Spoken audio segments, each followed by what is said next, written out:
Poliisi egenda tandika okunoonyereza ku bonna abazze boogera ebyensimatu ku nfa y'abadde Speaker Jacob Lokoli Oulanya ku ddakiika 29 ezibulayo okuwera essaawa emu ey'akawungeezi. Nkwaniriza nnyo ku mawulire agabuutikidde akawungeezi kano. Nze Ismail Nsubuga njagala tulabe ebikulu ebikulembedde agaleero n'oluvannyuma tudde nago mu bujjuvu tovaawo.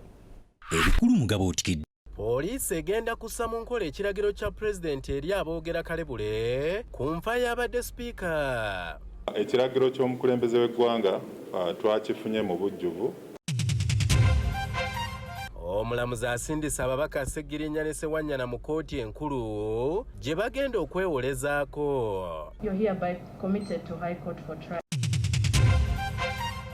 Okulwanyisa aboonoona obutonde, Gavumenti etegeka kussaawo kkooti mwe banaalamulirwa. Sango gye bya butonde kyokka. Omwoleso gwa Dubai Expo guli mu giya. Tukubye Ttooci mu Uganda bye yayolesezza.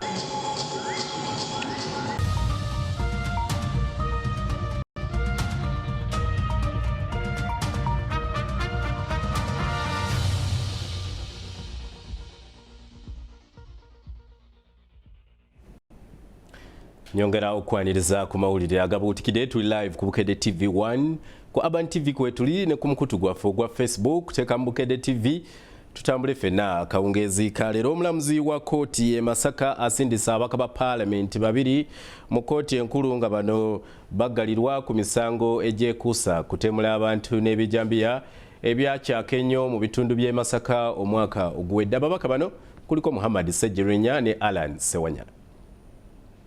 Kkooti e Masaka esindisa ababaka Ssegiriinya ne Ssewannyana mu kkooti enkulu batandika okuwera ennemba n'emisango egibavunaanibwa nga gino gyekuusa ku kittabantu eky'ebijambiya ekyali mu bitundu by'e Masaka. Fayiro yaabwe yongeddwako omuwawaabirwa omulala Wilson Ssenyonga ng'ono kigambibwa bano bamupangisa okubakolera obutemu buno. Abasatu bano kigambibwa nti emisango gino baagizanga 2 omwezi ogw'omunaana omwaka 2021 ku kyalo Kiseka B mu disitulikiti ey'e Rwengo. Omuwaabi wa gavumenti ali mitambo gy'omusango guno Richard Birivumbuka ng'ali mu maaso g'omulamuzi Christine Nantege ayanjulidde kkooti omwawaabirwa owookusatu mu musango guno, n'oluvannyuma n'annyonnyola kkooti nti ekyabadde kirwisizaawo omusango kwe kubanga omwawaabirwa Ssenyonga yali tannagattibwa ku fayiro ng'abadde akyayambako poliisi mu kuŋŋaanya obujulizi. Agambye nti kati buli kimu kiwedde era bw'atyo kwe kutegeeza nga bwe bali abeetegefu okubasindika mu kkooti enkulu beewozeeko.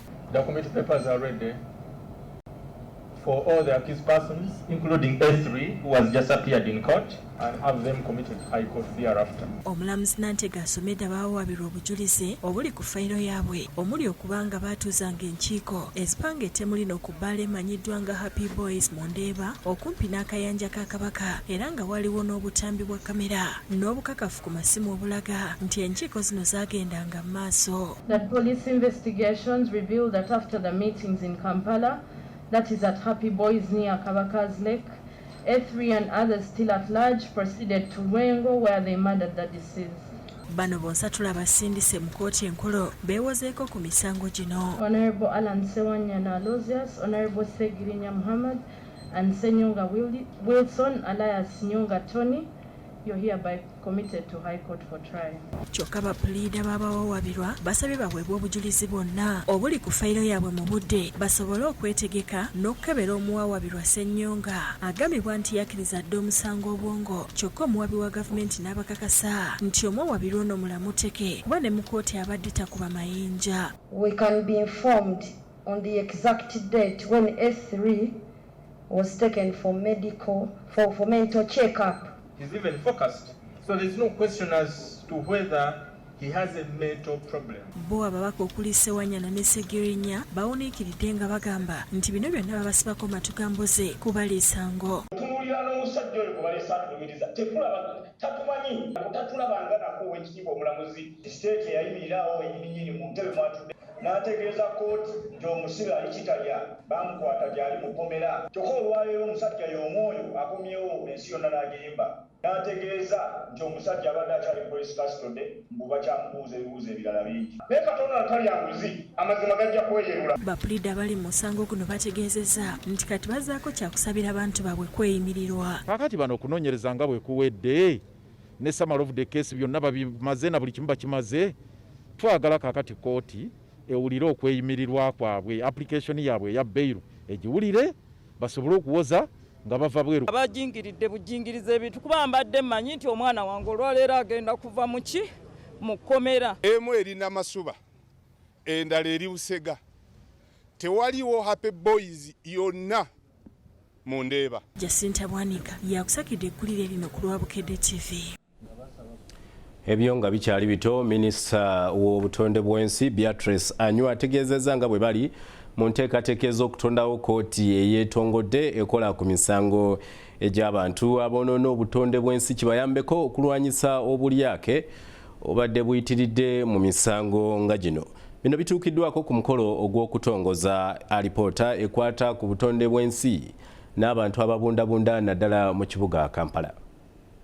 Okwonoona obutonde bw'ensi omuli okuzimba mu ntobazi, okutema emiti n'ebibira kimu ku biviiriddeko enkyukakyuka mu mbeera y'obudde okugeza amataba mu bitundu by'eggwanga eby'enjawulo olubangi ne basigala nga babundabunda. Mu mbeera n'ebitongole ebikwatibwako okukuuma obutonde bw'ensi wano mu ggwanga okuli minisitule y'ebigo bitalaze, minisitule y'amazzi n'ekitongole ekivunaanyizibwa International Organization of Migrations IOM okusinkana okusalira awamu amagezi ku ngeri gye bayinza okukendeeza ku muwendo gw'abantu ababundabunda olw'enkyukakyuka y'embeera y'obudde. Minisita omubeezi w'obutonde bw'ensi Beatrice Anyu nga yabadde omugenyi omukulu asoose kwennyamira olw'obulyako obususse mu bakulembeze abamu nga batuuka n'okutunda ebibira bya gavumenti. Tambulako agambye abantu bave mu ntobazi, agambye abantu abeesenza mu bibira mu bukyambu baveemu bakyambuke.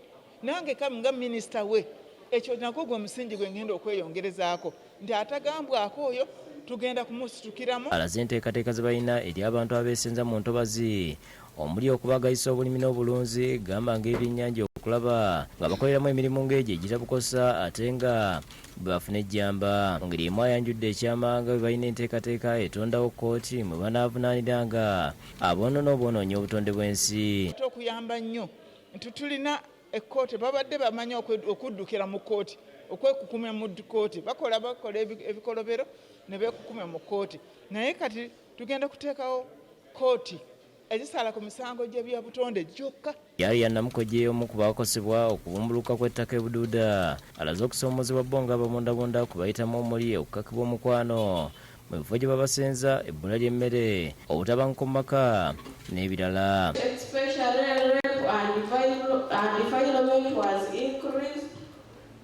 Then early pregnancies resulted in 2 school dropouts and early marriages. Daily adultery and fornication was at rampant. Sanus Tejan Savage akulira ekitongole ky'ensi yonna ekya IOM asabye gavumenti obutakaka bantu okusengula mu bitundu gye babeera. Kyokka asabye essira lisibwe ku ngeri y'obutonde bw'ensi gye bulina okukuumibwamu. We believe that migration should not be forced. That people should migrate not because their lives and livelihoods are threatening, but because they desire to migrate. Oluvannyuma batadde omukono ku ndagaano egendereddemu okulaba nga batumbula embeera z'abantu abawangayira mu bitundu ebitawaanyizibwa enkyukakyuka mu mbeera y'obudde omuli amataba, ekyeya n'ekigendererwa ekyokulaba nga bakendeeza omuwendo gw'abantu ababundabunda mu ggwanga. Josephine Lunkuse ne Margaret Nakazi bakusakidde eggulu eno. Mwebalire ddala abasasi baffe mu ntandikwa y'omwoleso ogwa Dubai Expo. Abantu bangi abalaga obutali bumativu ku ngeri Uganda gye yayolesaamu. Kakati nga tusemberedde enkomerero y'omwoleso guno, abakulira pavilion ya Uganda batubulidde we batuuse n'ebimu ku ebyo bye basobodde okuganyula mu mwoleso guno ogwa Dubai Expo. ng'ebulambalezo ok'omuleso gwa Dubai Expo gugwe tuzzeeyo okukebera Uganda weetuuse n'ebintu byatwala okwolesa ku mulundi guno. Uganda yafuba nnyo okulaba ng'eteekayo ebintu ebisikiriza abalambuzi era abantu ab'enjawulo bakyesomba okulaba ku bintu byaffe okuli ekifaananyi ky'ennyonyi ya Uganda Airlines Equator ate abamu obwedda banyumirwa ennyimba za wano okuli Akadodi era nga bazina amazina.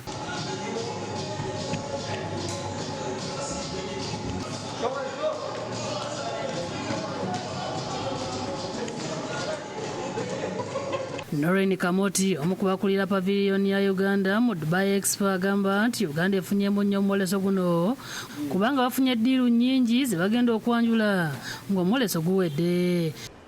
When we compare naffe tutambudde ng'eggwanga kubanga tulina kye tulaga tufunye abagenyi abaagala kujja investment waffe tufunye abajjako e Uganda naye kati tubajjukiza.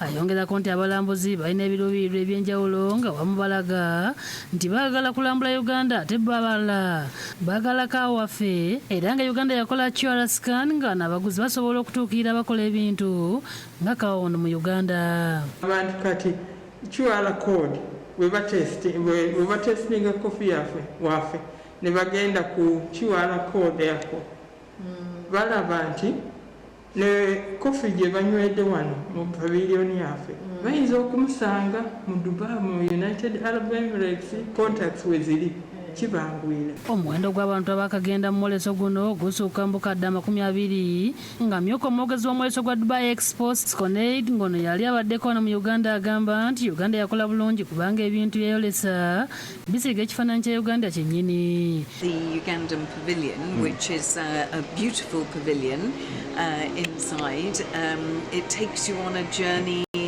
through. To me, it captures a lot of what Uganda is all about. I've spent a lot of time in Uganda, very fond of the country, the Pearl of Africa. And it very much focuses on the bird watching.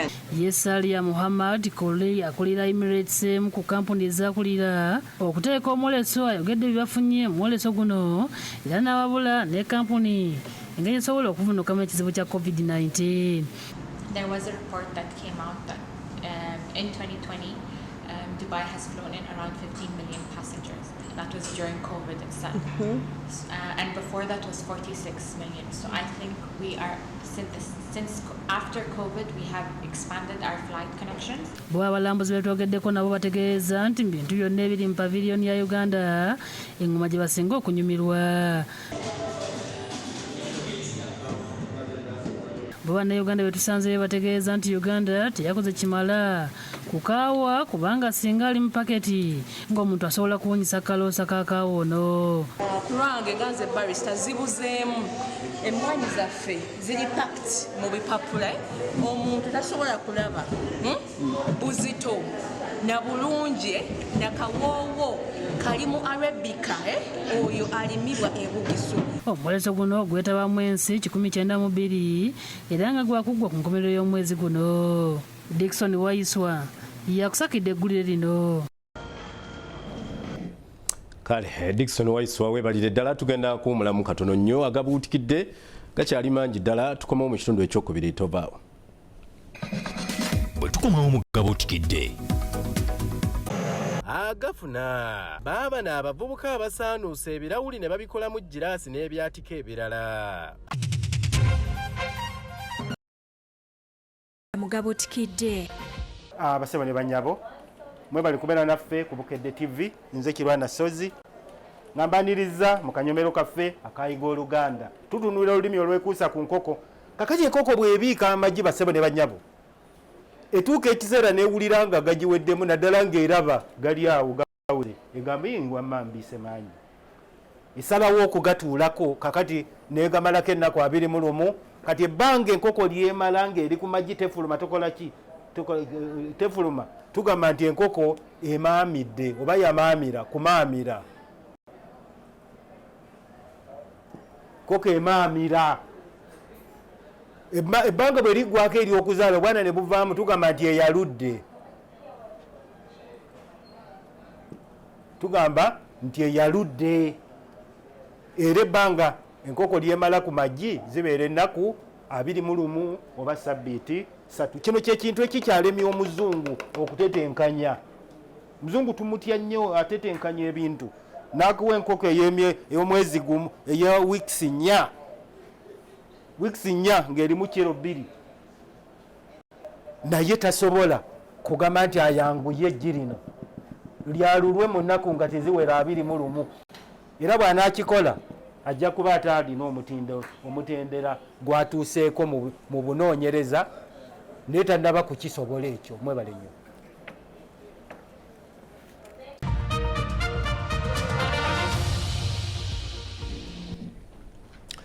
Webalire ddala munaffe bwe tukyatambula mawulire. Agabuutikidde poliisi etegeezezza nti yakuyita buli muntu eyeenyigira mu kwogera kalebule ku nfa yeyali sipiika wa Parliament Jacob Olokoli Olanya naddala nga beeyambisa emikutu emigatta abantu. Ensonga zino zoogeddwa omwogezi wa poliisi mu ggwanga Fred Enanga ng'asinziira mu lukuŋŋaana lwa bannamawulire olutuuziddwa ku kitebe kya poliisi e Naggulu.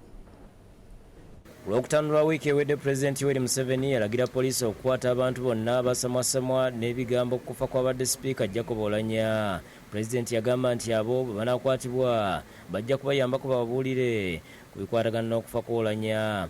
And actually we are going to go for them because I have heard some people saying that, oh, some people killed Olanya. Olanya was killed. The police are going to come and say, okay, you tell us, you seem to have some information. Kati omwogezi wa poliisi mu ggwanga Fred Enanga ategeezezza nti batandikiddewo okunnyikiza ekiragiro kino nga basookedde mu kugulawo omusango ku bataputa okufa kwa Jacob Olanya. Ekiragiro ky'omukulembeze w'eggwanga twakifunye mu bujjuvu ekitulagira ng'ekitongole ekya poliisi okulaba nga tukola okunoonyereza kwabo abajja bataputa ebyaviiriddeko omugenzi Honorable Jacob Olanya okufa mu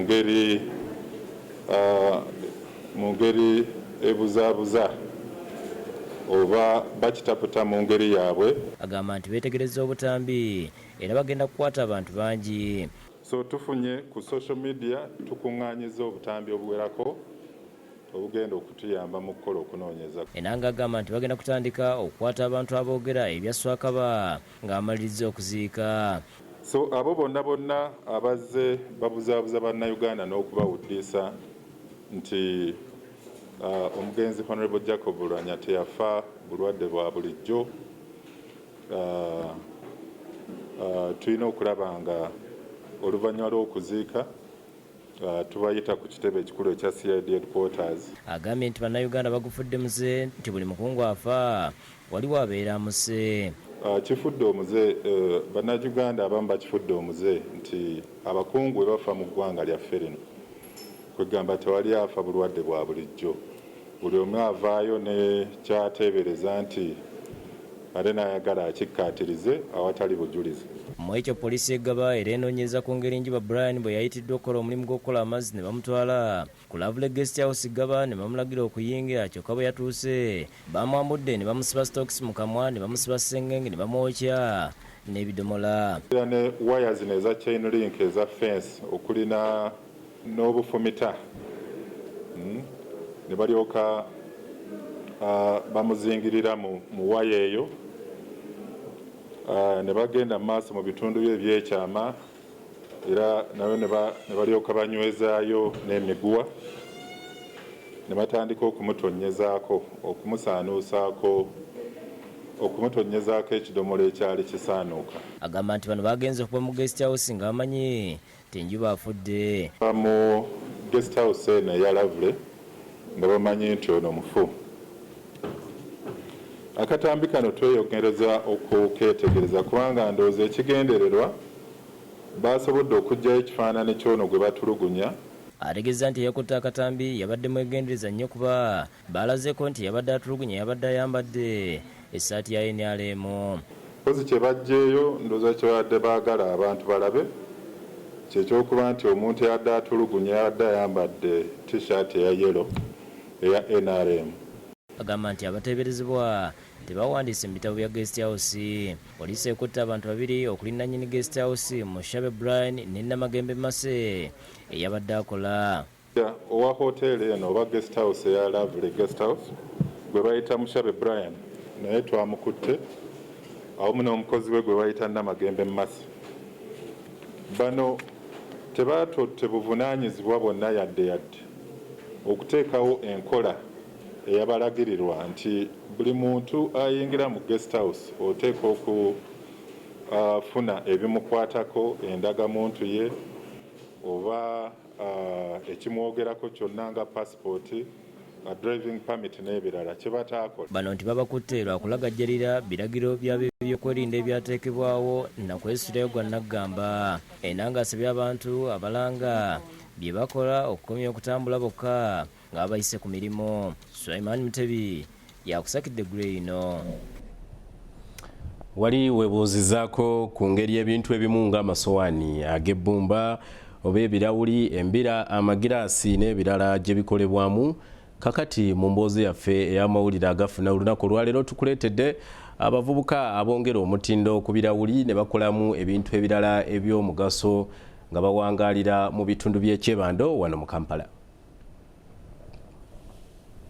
Agafuna Agabuutikidde. Whether all you have is just a dream, we are ready to walk that journey with you until it's your reality. With us, you're one step closer to achieving your dream. Stanbic Bank, it can be.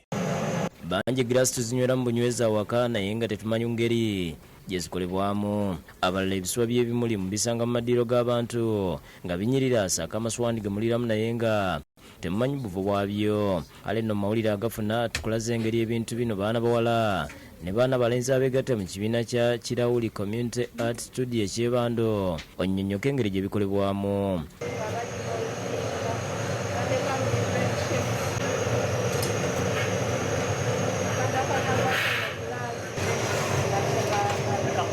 Kyokka gwe ow'emmeeme ennafu nkusaba ebifaananyi ebimu tobitunuulira.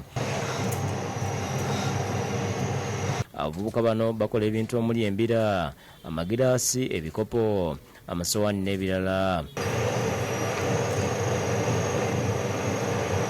Bw'otuuka mu kifo kino tolema kwewuunya buyiiya bwakozesebwa kuwunda kifo kino kubanga buli kintu ekiriwo kyakozesebwa amacupa ga birawuli nga na buli ekikozesebwa kya kirawuli era wanyuma okutunuulira. Bantu tebaakoma kuwunda kifo kino wabula baayiiya okukola ebintu eby'enjawulo nga babijja mu macupa g'ebirawuli abangi ge balabanga gatakyalina mugaso era agasuuliwa ku kasiro. Eva Nanyonjo nga yafuna omulimu mu kifo kino agamba nti ekifo kino kyatandika mu mwaka gwa 2017 okuyamba abantu abawangaayira mu kitundu kino naddala abakyala okuyiga okukola basobole okwebeezaawo mu bulamu bw'ensi ku bwereere. Dawuli tutraininga abantu ba community ya Kyebando kisalosalo mu kukola ku magira ku macupa, turecyclinga amacupa tutya amacupa ago abantu abalala we bagasuula abakasasiro naye ffe gye tuli eba raw material gye tukolamu ebintu eby'enjawulo. Era atubuulidde ku bimu ku bye bakola wano. Tugasala ne tujjamu drinking glasses, giraasi ze banyweramu, ne tujjamu gundi z'ebimuli, ebikebe ebigendamu ebimuli, flower vases, ne muvaamu wind chimes, empewo weefuuwa buba bukola amaloboozi ag'enjawulo, ne tujjamu candle holders. Wadde nga bakozesa amacupa ga birawuli si buli cupa ya kirawuli nti bagikozesa era Eva akulaga ebika by'amacupa ge bakozesa. Tukozesa amacupa nga Jameson, Focazin, James Walker, Savannah. Ago amacupa agatadda mu zi kampuni nti weeba efulumye omuntu n'amala oginyweramu. Kampuni tegenda gamba nti ampa empty nkuguzo omwenge, okitegeera. Ago getusala getusaanuusa. Nga tebannakola bintu byanjawulo mu macupa balina bye basooka okugakolako okusobola okugyamu ebintu ebirungi ate era ebisikiriza bakasitoma. We bamala okugatikula ne bagasootinga okusinziira ku kkala zaago n'ebika byago, kuba woba ogenda okusaanuusa tosobola saanuusa cupa ya bbulu n'eya green n'eya white omulundi gumu. bwe gamala okusootingibwa ne tugatwala ne tuganyika kuba gagirako labels ez'enjawulo. Tuyinza okuganyikira ennaku nga 3 oba ku nnaku 2 ku 3. Ebyo ebipapula ebiba bigiddeko labels zaago ne zigonda ne tugooza bulungi. Bwe tumala okugooza awo ne tugaasa naye era nga tegannagenda mu mashini, tetugateekayo nga galiko amazzi, bagaanikako ne lyoka gatwalibwa mu mashini gye tuyita furnace, ne bagissaako ne bagayiwamu. Kiyinza otwala essaawa nga 8 okusaanuuka. Projekiti eno ewezaamu abantu abasukka 30 era nga bangi bafunyeemu emirimu, emikwano saako n'obumanyirivu. Bwabuuziddwa butya bwe bafuna mu projekiti eno kuba abantu babasomeseza bwereere. Eva atugambye nti waliwo abavujjirizi abava ebweru ababayambako n'ebyuma ebyenjawulo ebikozesebwa. Wadde nga abantu abasoma wano bava Kyebando, naye Eva agamba n'ab'ebitundu ebirala nabo tebabagoba kasooli abeera ng'asobola okukiwa obudde. Naye obuzibu oluusi bwe tulina, omuntu oluusi ogenda n'omuyita ng'ayagala ate omuteekemu oba transport. Okusoma agenda asomera bwereere, kalanki weekali, naye ate ne transport ayagala omumuwe. Akatale k'ebintu ebikolebwa wano weekali, naddala abakyala banyumirwa ebintu by'okwewunda, wadde nga bangi tebannaba kukkiriza nti bino bikolebwa wano e Uganda. Eva mu kumaliriza emboozi yaffe naye akowodde abantu bonna ab'Ekyebando naddala abakyala okujja basome beetandikirewo emirimu kubanga okusoma kukyali kwa bwereere. Bw'ova wano n'ogenda Ghana, n'ogenda Switzerland, Sweden, omuntu n'asasula, naye ffe ekintu kya community kikyali kya bwereere. Bafune obudde bajje basome. Nazifa Nampeera yakusakidde Grey ino. Agafuna Tukubye Speaker wa Parliament ey'omukago ogw'amawanga ag'obuvanjuba eya East African Legislative Assembly yala Right Honorable Martin Ngonga yebaziza nnyo obukulembeze bwa kuno olw'akaweefube gwe baateekawo okulwanirira obulamu bwa yali Speaker wa Parliament Jacob Lokoli Olanya naddala mu kiseera we yasinga okwagala okubutaasiza. Right Honorable Martin Ngoga okwebaza President Museveni olw'okufaayo ku bulamu bw'abadde Speaker Jacob Lokoli Olanya abadde aze ku Parliament okuwandiika obubaka obukungubaga mu kitabo ekyateekebwawo eri buli muntu alina kyajjukira ku mugenzi n'ebyakoledde eggwanga. Ono yaniriziddwa Speaker wa Parliament omuggya Anita Monk n'omumyuka we Thomas Tayebwa era nga bano bawerekeddwako ababaka ba Uganda abatuula ku Parliament ey'obuvanjuba bwa Africa eyala okubadde Honorable James Kakooza, Rose Akol Okolo, Rose Mujenye ne George Odong.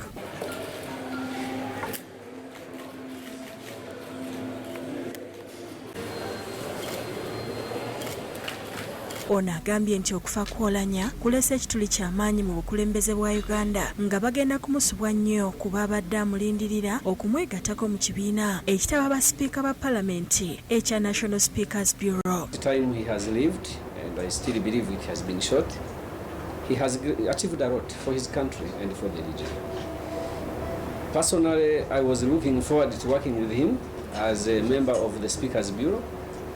Unfortunately, it didn't come to pass. But we thank you, the leadership of the Parliament and the government of Uganda, in the way you tried to save his life. Speaker of Parliament Anita Monk yebaziza Speaker Ngoga olw'okubeera n'omutima ogwawamu era ne yeeyama okolaganira wamu nabo. We value you a lot. We won't take this for granted. And we must say we will live with that spirit of Ubuntu, of togetherness, of the East African integration. Abaka bakiikirira Uganda mu Parliament ya East Africa nabo boogedde ku Olanya gwe bagamba nti abadde wankizo nnyo mu nsonga z'omukago ogw'amawanga ag'obuvanjuba bwa Africa era ng'abadde atuula akakiiko k'abasipiika nga bangi baamuganyulwamu olw'obukugu bwe mu mateeka. 11th Parliament egenda kusubwa nnyo nti tebagenda kutesitinga ku qualities ze. Ffe ababadde naye abadde atuula mu ntebe n'awuliriza n'ageneratinga di consensus. Parliament yeetaaga consensus okufuna ekituufu. He had proposed that he would you know, at least twice every year, give an opportunity for members of YALA to address Parliament.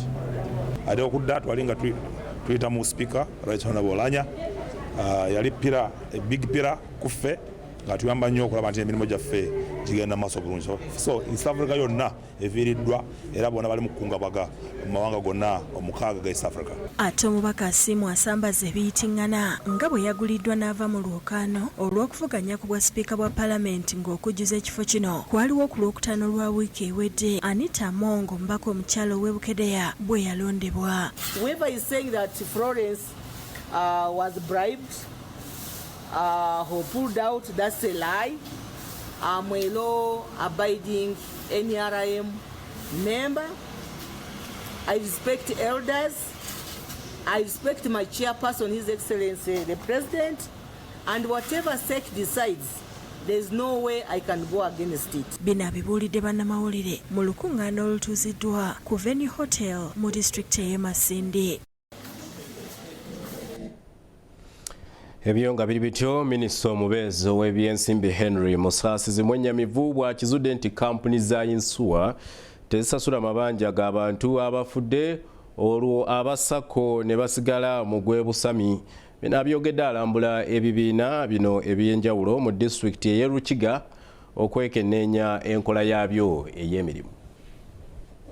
Omu ku bukwakuliza obutiisiza Minisita omubeezi w'ebyensimbi Henry Musaasizi eri ebibiina by'obwegassi ebya Sako kuliko akakugira kampuni ya yinsuwa okusasulira memba singa abeera avudde mu bulamu bw'ensi. Minisita ategeeza nti abalina endwadde ez'olwokonvuba babeera n'emikisa minene nnyo okulemererwa okusasula ebbanja lya Sako nga singa kampuni za yinsuwa zirema okusasula ebbanja lino ku lwa memba waabwe kuba kusomoozebwa eri Sako.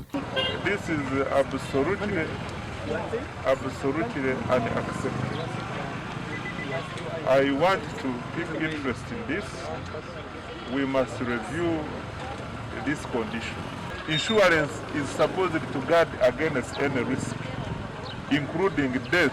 Minisita era wadde amagezi abasako okuyingira mu kibiina ekya Credit Reference Bureau nga bwe guli ku banka z'ebyobusuubuzi kibasobozesa okulondoola ababawoleddwa ensimbi okulaba oba nga tebeewola mu banka endala amabanja okubeetuumako.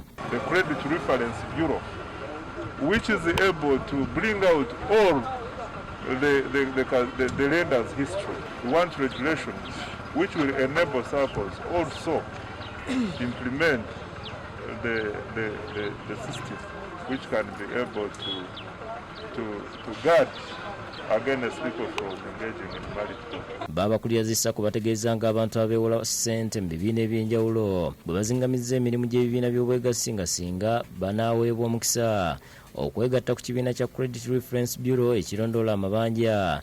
Ekizibu kino kijja kuba kinogeddwa eddagala nga John Bosco Abaho owa Lukiga Sako ne Dick Byamukama owa Lwamujungu Sako bwe balambulula. Kyatuma esente twatula expectinga kwijja n'abandi balina kutwala looni batwale.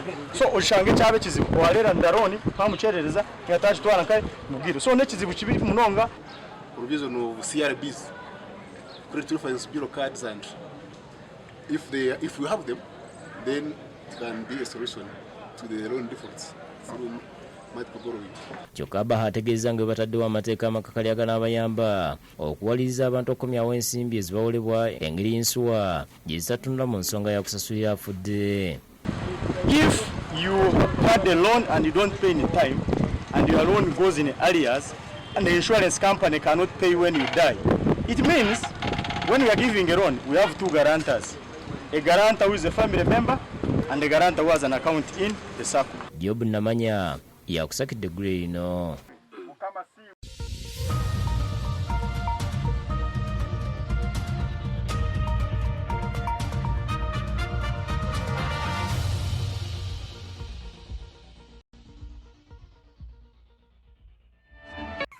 Hey Hey there, I'm Gloria. Abasinga Momanyinga, baby Gloria. Not anymore. Anyways, I'm the kafulu of the Movit Herbal Range. Remember this? Yeah, that was me, bringing you the healthiest herbal range that keeps your skin so shiny and smooth. Pakakati. We don't just give you herbal vizigo and soap for. We give you safety, protection, and natural herbal extracts. We are giving Movit Herbal Jelly and soap a new look with the same natural scent, healing power, and smooth feel on your skin. So look out for the improved Movit Herbal Jelly and soap and feel new every day. Movit Herbal Jelly and Movit Herbal Soap are products of Movit, now available in all shops and supermarkets close to you. Movit, all day confidence. Weekwate Tough Plus capsules chifuba oba musujja. Tough Plus ky'ekyokuddamu kyo ekkerenda limu nga liwonya endwadde zonna. Tough Plus mwekwate.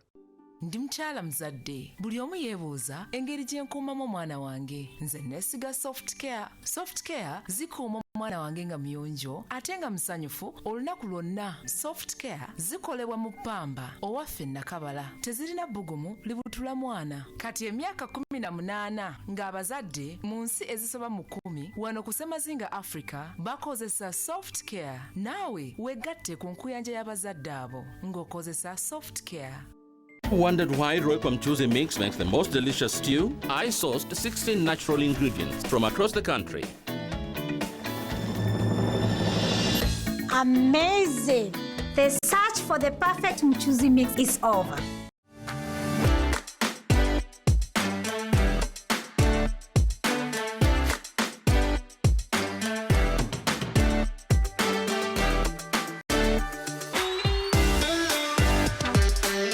To keep skin restored, that's the healing power of Vaseline.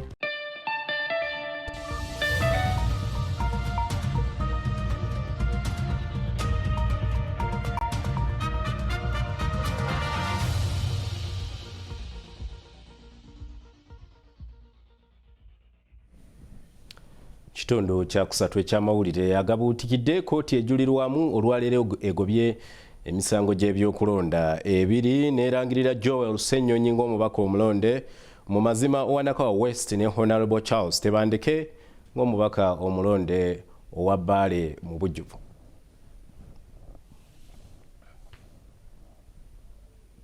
Abalamuzi ba kkooti ejulirwamu basatu okuli Kiryabwire Geoffrey, Musota Stephen ne Gashirabake Christopher bagobye omusango w'ebyokulonda mu nakibiina kya NRM Shukula Mukesh Bombahi bwe yawaabira mu nakibiina kya Nopu Joel Ssenyonyi owa Nakawa West Constituency. Kkooti okugoba omusango guno kiridde munnamateeka wa Mukeshi okuleeta ebiwandiiko n'obujulizi mu kkooti enkyaleero ate nga tekulina kuza mwezi wadde omukono gwa munnamateeka Wango David ekyewunyisiza kkooti era ne bavumirira enkola ye y'okuboonoonera obudde. Ekigendererwa kyali kya kwonoona biseera bya kkooti, biseera byange bwewaawo n'ensimbi, era ekyamazima mukulu Mukeshi ekyo kyo yakituukiriza, naye nebaza Katonda nti kyatasobodde kutuukiriza we kugezaako okuggyawo eddoboozi ly'abantu ba Nakawa West. Mukeshi wano wasinzidde ne yeetondera kkooti olw'obunafu bwa munnamateeka ng'ono akawangamudde bw'asabye kkooti ajulire mu kkooti ensukkulumu ekibadde kisoboka kubanga emisango gy'ebyokulonda egy'ekikanga kino gikoma ku kkooti ejulirwamu. Our petition had technical weaknesses from the word go. Somehow or another, my legal counsel had not managed the technical inputs well in the last 1 year. And I do apologize for that. Oluvannyuma lwa kkooti twogeddeko ne bannamateeka ba Ssenyonyi nga bakulembeddwamu George Musi nga basanyufu olwa kkooti okugoba omusango guno. Mukeshi ayozayozezza Ssenyonyi okuwangula era n'ategeeza nga munnamateeka we bwamuyiyeeyo ennyo. Abitaddeyo lwaleero ku lunaku nga kkooti era okuwulira omusango ebimu abadde tannabitusavinga byonna abadde looya ye tannabisayininga tewaliwo obukakafu nti byasasula fiizi za kkooti yennyini babobayi ebimu nga affidavit ziteekako omukono. Mu ngeri emu kkooti ejulirwamu egobye omusango ebyokulonda wakati w'omubaka Tebandeke Charles ne Malton Ronald Mukasa ogwa Bbaale constituency era omubaka Tebandeke n'alangirirwa ng'omubaka omulonde owa Bale constituency. Abalamuzi okuli Buteera Richard, Obra Helen ne Bamugemerere Catherine be bagobya omusango guno era ng'oluvannyuma lwa kkooti lwogeddeko n'omubaka Tebandeke nga musanyufu olw'ensala ya kkooti. Tusazeewo omusango guno tugugyeyo ate tusigale nga tukolagana ng'abooluganda. Ye abadde ataddeyo dda n'empapula okulaba ng'omusango gujjayo. Weewaawo naffe tetubaddeko na buzibu. Mu ngeri y'emu kkooti ejulirwamu ekkiriza okusaba kwa Mujungu Jennifer Kalungi okuleeta obujulizi mu kkooti obulaga nga munne bwe yavuganya naye tumusime Anne Mary ku kifo ky'omubaka wa Ntoroko District omukyala nti yalangirirwa mu bukyamu. Mujungu nga ye mukyala wa Kalungi Moses amanyiddwa nga Bill Gates yawaabira tumusime olw'okulondebwa mu bukyamu nga tawezezza mikono giragirwa akakiiko ebyokulonda. Omusango guno gubadde mu maaso g'abalamuzi basatu okuli Kiryabwire Geoffrey, Musota Stephen ne Gashirabake Christopher. Abalamuzi bawadde nga nnyo Ogwokuna omwaka 2022 okutandika okuwulira omusango guno. Oluvannyuma lwa kkooti twogeddeko n'abamu ku babadde mu musango guno ne babaako n'ebibannyonnyola. The nomination was invalidly done. And by so doing, she was nominated by 8 people instead of 10. Etteeka ligamba nti kandidate yenna mu kifo ky'omubaka wa Parliament ateeka okuwuloomeretebwa abantu 10 naye foomu y'oli yaliko abantu 8. Mu ngeri y'emu okuwulira ogw'ebyokulonda ogwagalisa nga Julius gwe yawaabira Katuntu Abdul guwulidde olwaleero mu maaso g'abalamuzi basatu okubadde Chebrion Barishaki, Christopher Madrama ne Eva Luswata Kawuma. Katuntu abadde ayambibwako bannamateeka abadde bakulembeddwamu Alfred Okero Olyema. Galisonga ayagala kkooti esazeemu ebyava mu kulonda kwa Bugweri constituency olw'ensonga nti Katuntu yamenya amateeka ga kampeyini ekyaviirako abawagizi okulwanagana okwaviiramu n'omuntu mulambo okufa. Galisonga era asaba kkooti esazeemu ensala y'omulamuzi wa kkooti y'Ejjinja era alagira okulonda kuddibwemu. Kkooti yakwensala yayo obudde bwonna nga twogeddeko n'abali mu musango guno. Kasita olaga nti omuntu yawenguzi ya nusu 10 kimala okusazaamu ki akalulu so tebabuuza nti nga nusu 10 lutono nnyo. And it did not even happen on polling day. So once the police dealt with it, people were allowed to vote. The election was free and fair, and the best candidate won. The one who is complaining actually came forth in the results. Josephine Senfuma ne William Buyonde bakusakidde gule ino. Meya w'Erubaga Zaki Mawula mbeeraze mwennyamivu olw'obutabanguko mu maka obususe obuviiriddeko obwavu okweyongera ennyo ekiviiriddeko abaami okusuulawo amaka gaabwe olw'abaana ne basigala ttayo awatali alabirira. Okwogera bino abadde aliko obuyambi bwawo abakyala abalabirira amaka agaddukibwamu abaami. Embeera y'ebyenfuna eyatabanguka mu maka g'Abannayuganda agasinga yavaako obutabanguko mu maka obwaleetera abasajja okugaddukamu olwo abaana ne babalekera abakyala nga n'okubasindika ku masomero nduulo. Bino bye bimu ku byogeddwa Meeya w'Erubaga Mawula Mbeeraze bw'abadde asisinkanya abakyala bawadde obuyambi bw'abaana abali ku masomero. Emirimu gyaggwaawo olw'omuggalo gwa COVID-19 era abazadde bangi balemesemwa okubanga batwala abaana ku masomero g'omugga. Obuyambi buno Meeya bujja mu kibiina kiwezesha Impact ekitongole kibudaabuda bamusaayi muto. Baweereddwa ebikozesebwa mu masomero okuli ensawo, ebitabo, ekkalaamu ne paadi eri abaana abawala. Ebintu bikwasiddwa bazadde baabwe era Meeya Mbeeraze n'asaba abalina omutima omugabi okuyamba abali mu bwetaavu. Nakayongo Amina ow'Emutundwe era mbeebaza okubanga namutaddeyo omwoyo ali mutekamu n'amaanyi okwaga nti abaana mukola ki mwagala bakole ki basome. Ekintu kyokka kyoyinza okuwa omwana w'omu bulamu bwo kusoma. Abakyala basabye bannaabwe bakomye okutulugunya abaana b'ababbaabwe. Abakyala bafunye obuyambi beebaziza Meeya Mbeeraze n'abazira kisa. Barbara Tukunda ku lwawezesha Impact ayogedde ku buyambi obuweereddwayo. Okusinziira ku buyambi bwe twali twafuna bwatusobosezza okuyamba abaana 40. Obuyambi bwe batuwadde era tusiimye nnyo. Bo abatuuze b'e Budonia mu luka gw'Emmengo baloopedde abakulembeze nga bapoliisi mu kitondo bwe basusse okubatigomya nga babakwata ne bagibwako ensimbi. abasajja beeyisa bubi nnyo babeera kakati bayigiriza babeera owa military owa poliisi owa enforcement omu ne bateekako n'abayaaye ne bajja ne batandika okutulugunya abantu ba Mengo Parish. Buli webasanga omwana w'ekyuma ng'akivuga oba kamotoka nga bamukwata okugiragiramu bwati otuweyo akantu kintu kidogo. Bituukiddwako mu lukuŋŋaana lw'ebyokwerinda olwetabyemu akulira poliisi ya musajja Alumba Muhammad Kyewalyanga, meeya w'eggombolola y'omukulu w'ekibuga n'abalala. Abapoliisi be balumiriza be batambulira ku pikipiki n'emmotoka za patulo basabye Meeya Salim Uhuru okulaba nga alondoola ensonga y'okwongera eddagala mu malwaliro aga KCCA n'okusingira ddala ery'omu Kisenyi. Osi Kyewalyanga asabye abantu okukwata amannya g'abapoliisi abeeyisa obubi basobola okukangavulwa. Nsuubira yalekera okujja n'okubasumbula. Oyo ndundu twamunogera eddagala takyabasumbuwa wano era tukolere wamu lwabanga azze wano sitiiru mujje ekyo tukigobe.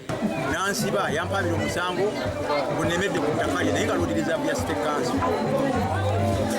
Omusango gumaze emyaka 10 mu kkooti ng'ensalidde nti nveewo naye olw'okuba si kituufu.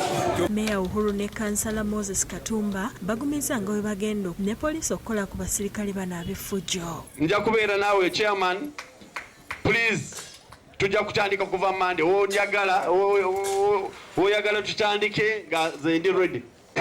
Aliwa mwongere kusende kuba kale ensonga ezo ez'ebyokwerinda nga zikyali bwe zityo okuwulira omusango gw'omusawo Matthew Kirabo eyatta muganzi we eyali agambibwa okutta muganzi we eyali asomera ku University Makerere gunaatera okufundikirwa. Kino kiddiridde abayambi ba kkooti okuwa oludda lwabwe mwe basingisiriza Kirabo omusango nga mu kiseera kino aliira ku nsiko era bo balinze nsala y'omulamuzi mu musango guno.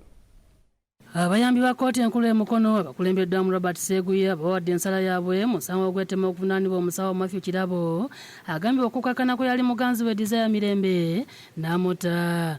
Abayambi ba kkooti bano abakulembeddwamu Robert Seguya mu maaso g'omulamuzi Henry Kaweesa Isabirye beesigamye ku nsonga nnya ezabatuusizza ku nsalawo ey'enkomeredde Kirabo ddala eyatta omugenzi era nti omusango gwamukadda mu vi ekyamuleetera okwekweka nti gunaggwa ne gye buli kati akyanoonyezebwa.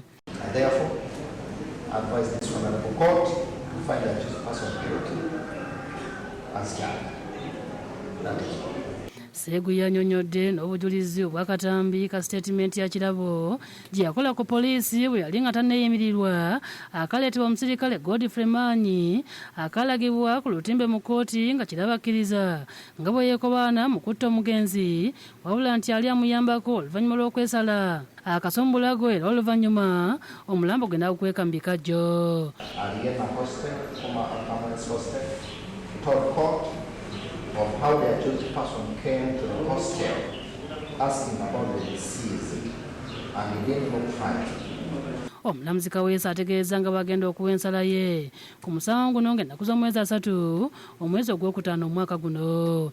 Okwawukana ku mirundi emirala gyonna abapuliida abawoleeza Kirabo ne bazadde bonna tekuli n'omu alabiseeko mu kkooti. Emmanuel Omusoke ngo n'ekitaawe w'omugenzi yennyamidde olw'ekitongole ekiramuzi gye kyatiitibyamu omutemu n'atuuka okudduka newankubadde ng'obujulizi bwali bumuluma. Obujulizi bw'abantu 12 bwali bumala okukwata omutemu ne bamuteeka mu kkooti n'awoza ng'ava mu kkomera, naye lakisite eyo gye baateekawo n'abeera ng'ava waka okujja mu kkooti yalaba obujulizi bumulumika n'adduka. Ne poliisi tetulabawo effort yonna gy'ekoze okulaba nti omutemu ono akwatibwa. Ono ategeeza nga balina essuubi ery'okuweebwa obwenkanya okusinziira ku byavudde eri abayambi ba kkooti. Y'omulwanizi w'eddembe era munnakibiina kya Simuka Uganda Frank Gashumba aweza obutassa mukono okulaba nga Kirabo anoonyezebwa yonna gy'ali akwatibwa olw'okutya kwalina nti yanditta abawala abalala mu ngeri gye yattamu oli. Kubanga all over the world batulaga nti serial killers tatta muntu omu either aba yattadde abalala oba bajja kutta abantu abalala. Singa badde muntu wa bulijjo kyali badde kiralawo omusawo kubanga mutemu weaponi z'okutta abeera nazo wabayagalira. Omugenzi yali asoma busawo ku University Makerere nga kigambibwa nti yattibwa yali muganzi we Matthew Kirabo mu mwaka gwa 2015 Mulambo n'akweka musamba y'ebikajja Lugazi. David Musika Lyankolo yakusakidde eggulire lino. Ebyemizannyo mu Agabuutikidde. Tugendako mu nsike y'ebyemizannyo, emizannyo gya kampuni egya Corporate League gyazeemu okuzannyibwa ekyambogo ne rawundi ey'okubiri. Mu rawundi ey'okubiri ey'emizannyo gy'amakampuni egya Corporate League eyazannyiddwa ku kisaawe kya cricket ekyambogo, emizannyo esatu gye gyazannyiddwa nga kuliko omupiira ogw'ebigere, okusika omuguwa ne volleyball. Mu mupiira ogw'ebigere Vision Group yazannya emipiira ena nga yakubiddwa gumu yawangudde gumu nekola amayiro emirundi 2. Yakubiddwa Kibuli Hospital ku goolo 2-1, yameze Bank of Africa ku goolo 1 ku bwereere ng'amaliri ga goolo 2-2 yagakoze ne URA nga DHL balemaganye nga twalengedde katimba ka munne.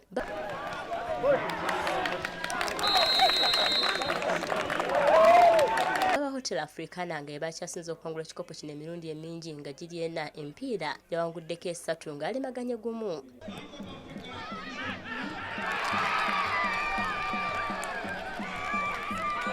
Egimu ku mirala egyazannyiddwa Liquid Intelligent yakubye Posta ku goolo 3 ku bwereere, DFCU yakubye Rain Industries ku goolo 6 ku bwereere, Africana yakubye Barrow ku goolo 2 ku bwereere, Movit yalemaganye ne NSSF ku goolo 1-1, Roofings yatimpudde Mongo ku goolo 3 ku bwereere ng'ate Stanbic Bank yakubye Coca-Cola ku goolo 1 ku bwereere. Ensonga lwaki tuzeetabamu kubanga kintu kikulu nnyo, tukisaako essira nga kampuni nti basita kusobola okukola emirimu gyabwe obulungi, kitandikira ku ndowooza zaabwe, ku mibiri gyabwe, kubeera nga bali physically fit, kubeera nga ebirowoozo biri wamu. Olw'emyaka 2 emabega egitabadde ffenna gye tutasobola kwerabira lwa COVID, abasambi ne ttiimu nga as a whole tubadde tetwetegese bulungi, naye so far eno outing twali twaka performinga bulungi, twakazanya emipiira 3, tufunye maximum points 9, ate tusuubira ku improvinga buli outing egenda maaso. Omuzannyo gwa volleyball Vision Group yakubiddwa MTN ku bugabo 2 ku bwereere. Hotel Africana yameza Housing Finance ku bugabo 2-1 ng'ate Moviti yawandudde mu Total Energies ku bugabo 2 ku bwereere.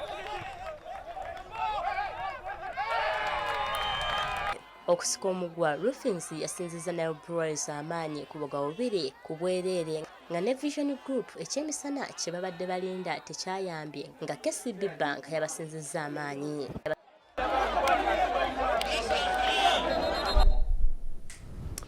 Tugenda maaso n'ensonga endala. Mutabani wa Charlie Lubega, Mark Lubega yawangudde empaka za enduro eza rawundi esooka ezabadde ekyotera nga yameze Kakensa Ponsiano Lwakataka.